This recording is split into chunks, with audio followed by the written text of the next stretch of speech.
Well, hello again. This is Andy Anderson, the old man again. Like many others, I will talk about Memorial Day.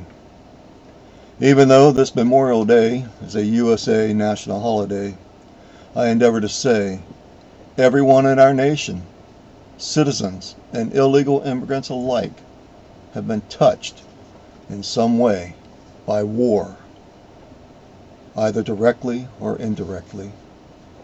And even though this is a USA holy day, it has become just another holiday for most, a paid day off, a day to celebrate. We need to rekindle the feeling of gratitude for the sacrifices made. This day is reserved to honor all who had sacrificed their lives, that we might continue to live free in this republic. Almost every family has suffered the pain and grief of loss of a loved one. Except for the Vietnamese War, the so-called UN police action, where 58,200 sons were lost after being forced into battle through a national lottery called the draft, just to enforce a UN resolution which most Americans did not know about or support, and the hell the 11,000 nurses suffered through while caring for the wounded and dying soldiers, leaving them with emotional wounds which were just as horrendous and bad as any that the soldiers had. This was the first war where the USA was not directly threatened. 2.2 million young men out of 27 million were drafted. That was over 8% of our future national resources. Only God knows how many others suffered mentally and physically. Even today, new cases of cancer from Agent Orange are being diagnosed. One of those just 2 months ago. A friend of mine from church, who had already been a veteran, disabled in the Vietnam War. Veterans who could not become assimilated in society upon returning and released from active duty.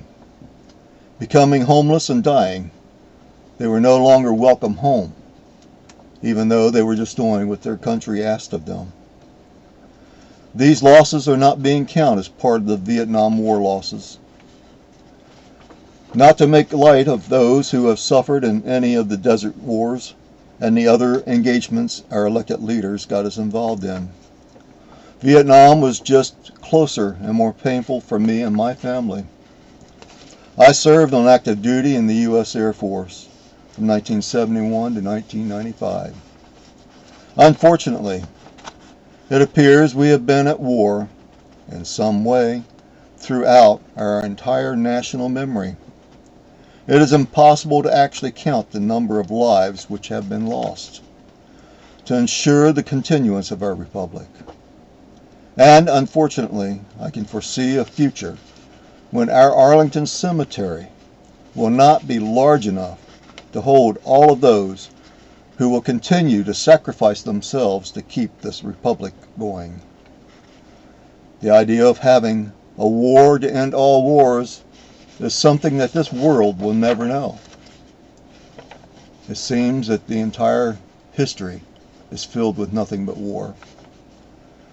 So this Memorial Day, we need to take a moment to remember and consider those who have fallen in the past, but take time to honor and consider those who will sacrifice and fall not just today, but also in the future.